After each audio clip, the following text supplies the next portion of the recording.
नमस्कार, स्वागत है आपका भू अध्यादेश अधिनियम अभियान के चैनल यानी कि भू टीवी पर। डोर टू डोर भू कानून का मचा है शोर, उत्तराखंड में चहुओर।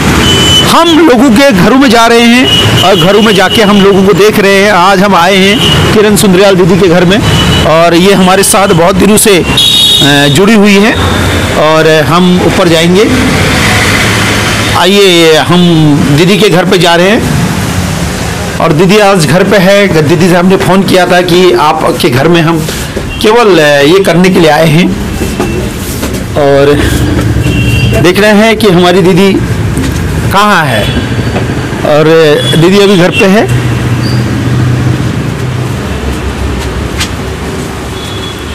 देखिए, डोर टू डोर उत्तराखंड में मचा है शोर, भू कानून का चहुओर। दीदी के घर में है। दीदी हमारी अभी आ रही हैं। दीदी नमस्कार। नमस्कार।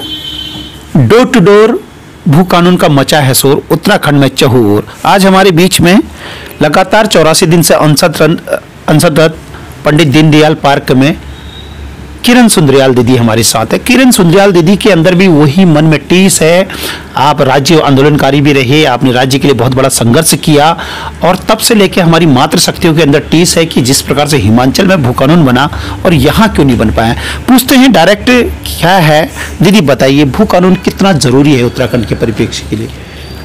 भू कानून बहुत जरूरी है। जैसे हिमाचल प्रदेश में भू कानून लागू है, उसी तर्ज पे उत्तराखंड में भी होना चाहिए। और हम लोगों को ये एक स्लोगन टाइप का बना देना चाहिए कि जो भू कानून की बात करेगा उससे ही हम इस चुनाव में वोट में प्राथमिकता देंगे, जो भू कानून की बात करेगा। भू कानून पहले ही, जब हमने उत्तराखंड की लड़ाई लड़ी थी, पहले ही हमें सजग हो जाना चाहिए था। उस समय शायद हम थोड़ा ध्यान नहीं दे पाए, लेकिन आज हम देख रहे हैं कि ये इतना नुकसानदायक हो गया हमारे लिए और हमारे राज्य के लिए कि तराई क्षेत्र में बहुत ही ज़्यादा बाहरी लोग आके बस रहे हैं और उनका पैसा दुबई से आता है। उनके पास पैसे की कमी नहीं है। वो 10,000 की चीज़ 25,000 में खरीद रहे हैं और वहाँ बस रहे हैं और छोटे मोटे दुकानें ले रहे हैं। कल उनके मालिक बन जा रहे हैं, चाहे वो बढ़ई हो, चाहे उन्होंने बढ़ई का काम छीन लिया। पहाड़ में उन्होंने ये शटर वगैरह लोहे के लुहारों का काम छीन लिया। वो बहुत बड़े मालिक और बहुत पैसे वाले वहाँ पे हो गए हैं। क्या लगता है कि उत्तराखंड जब राज्य बना और हिमाचल भी एक राज्य बना, 25 जनवरी 1971 को हिमाचल राज्य बना और वाईएस परमार जी वहाँ इतने दूरदृष्टि वाले थे, उन्होंने 1972 एक साल के अंदर ही वहाँ भू कानून लगा दिया था। आज 22 साल हो गए हैं, यहाँ पे भू कानून नहीं लग पाया।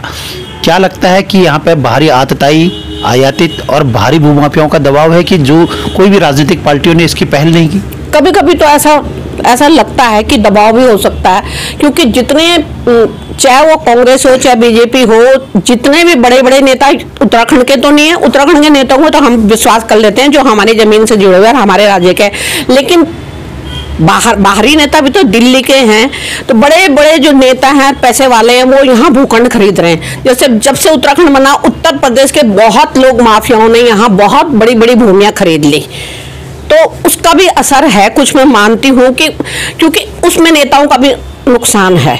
लेकिन जो लोकल नेता हैं, जो हमारे उत्तराखंड की भूमि से जुड़े हुए हैं, जो हम लोगों से जुड़े हुए हैं, वो भले ही उनकी सोच ऐसी ना हो, पर उन पे दबाव डाल के ये चीज़ करनी पड़ेगी। और इसमें नेताओं का भले ही नुकसान हो, लेकिन आम जनता का बहुत बड़ी हानि है और हमारे बच्चों का भविष्य सुरक्षित है।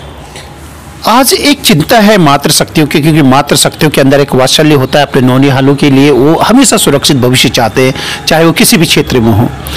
आज एक जैसी भू कानून की बात हमने करी है, तो उसमें ऐसा लगता है कि एक डेमोग्राफिक चेंज होने का भी बहुत बड़ा खतरा है। तो ऐसे में कितना बड़ा आंदोलन है ये भू कानून जो हम लोगों ने चलाया है या आप लोगों ने चलाया है, तो इसके लिए और कितनी ताकत की आवश्यकता होगी, कितना ज़्यादा बल चाहिए, कब इन राजनेताओं को हम समझा पाएंगे, इसमें क्या कहेंगे आप? नहीं भैया, जो भू कानून जी इस समय आप लोग सजग हुए हैं, बहुत हमने खुल के, आप लोगों ने महिलाओं को कहते हैं कि यार महिलाएं वहाँ इतने दिनों से अनशन में बैठी हुई हैं, मैं भी उसमें शामिल हो रही हूँ। ये बहुत शंकर का बहुत अच्छा कदम है और इसका बहुत पॉजिटिव असर हो रहा है। मैं जहां बात कर रही हूँ वहां इस चीज़ की तारीफ भी हो रही है। और थोड़ा समय कम हो गया, चुनाव पहले आ गए, अगर इसमें हमें 2-3 महीने मिल जाते तो हम मजबूर कर देते राष्ट्रीय पार्टियों को कि इसको अपने उसमें घोषणा पत्र में लागू करो। ये लागू हो भी जाता, पर थोड़ा समय सीमा की कमी हो गई।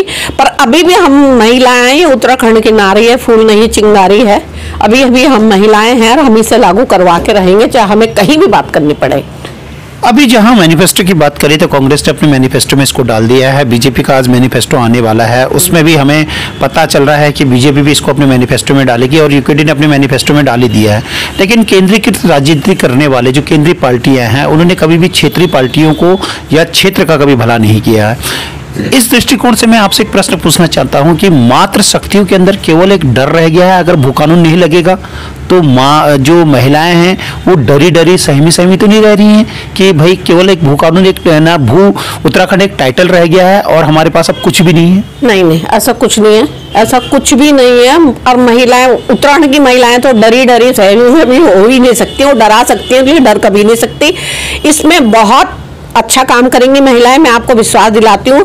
कई केंद्रीय मंत्री और कई यहाँ के राज्य के बड़े बड़े नेता मंत्री अपने डोर टू डोर जा रहे कैंपेनिंग करने के लिए वोट को लेकर, और भू टीवी भू कानून यानी कि भू अध्यादेश अधिनियम अभियान और भू टीवी डोर टू डोर जा रहा है लोगों को जागरूक करने के लिए कि अगर भू कानून की बात नहीं तो वोट नहीं। जो भू कानून की बात करेगा वो उत्तराखंड में राज करेगा, जो भू कानून की बात करेगा उसको मेरा वोट पड़ेगा। भू कानून नहीं तो वोट नहीं। क्या कहेंगे आप? हाँ बिल्कुल, ये तो हम बोल भी रहे हैं, हम बोल भी, सब पार्टियां ही बोल रही हैं, सब महिलाएं बोल रही हैं, क्योंकि आपके साथ जुड़ी हुई महिलाएं भी उसमें उत्तराखंड की भी हैं, कांग्रेस की भी हैं और बीजेपी की भी हैं, सभी हैं।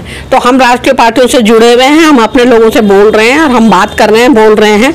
मुझे तो उम्मीद है कि जरूर घोषणा पत्र में ये आएगी, ये बात जरूर आएगी और गवर्नमेंट संज्ञान लेगी और लेना पड़ेगा, क्योंकि थोड़े वोटों की भी बात हो, पर वोट तो वोट है, वो तो लालच नेताओं का होता ही है।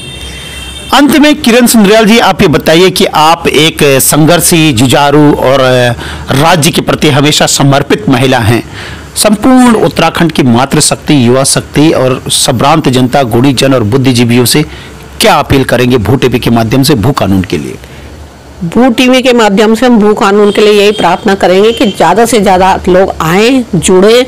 और मैं कहती हूँ भीड़ का बहुत बड़ा योगदान होता है इसमें। जितने ज़्यादा लोग जुड़ेंगे, जितना भीड़ होगी, उतना ही इसे सीरियसली लिया जाएगा और इसको जरूर ही इसको संज्ञान में लेगी गवर्नमेंट, और गवर्नमेंट को लेना पड़ेगा।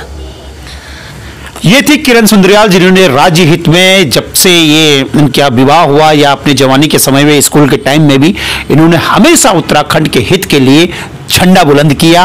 और जैसे इनको पता चला कि भू कानून की मांग प्रखर हो रही है तो इन्होंने अपने सशरीर वहां पे 84 दिनों तक सहयोग किया, यानी कि अनशन किया। उसके साथ साथ ही तन मन धन से सहित और संपूर्ण भीड़ को अपने साथ लाने की ये हामी भरते हैं। जैसे ही 10 तारीख को, 10 मार्च को यहाँ पे किसी की भी गवर्नमेंट फॉर्म होगी, ठीक 15 मार्च से यहाँ पे 10,000 लोगों की भीड़ परेड ग्राउंड में पहले दिन से ही सरकार के ऊपर दबाव बनाएंगे। किसी और शख्सियत के साथ फिर हम आपसे रूबरू होंगे। भू टीवी से अभी किरण सुंदरियाल जी के घर से मेरे साथ लक्ष्मी प्रसाद थपलियाल जी और हमारे कैमरामैन सुधीर बर्थवाल के साथ मैं शंकर सागर आपको नमस्कार करता हूं। धन्यवाद।